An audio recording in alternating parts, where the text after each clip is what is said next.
يا أيها الذين آمنوا كتب عليكم الصيام كما كتب على الذين من قبلكم لعلكم تتقون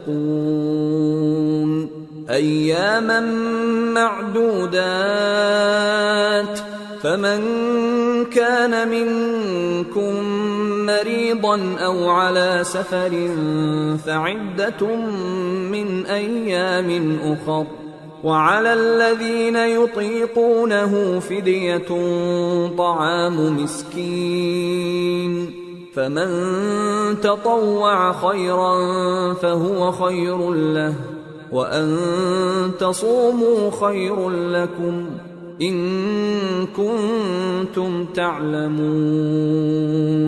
مومنو، تم پر روزے فرض کیے گئے ہیں جس طرح تم سے پہلے لوگوں پر فرض کیے گئے تھے تاکہ تم پرہیزگار بنو۔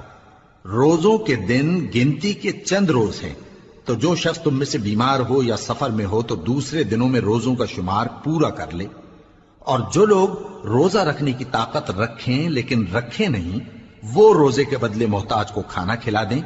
اور جو کوئی اپنی مرضی سے زیادہ نیکی کرے تو اس کے حق میں زیادہ اچھا ہے، اور اگر سمجھو تو روزہ رکھنا ہی تمہارے حق میں بہتر ہے۔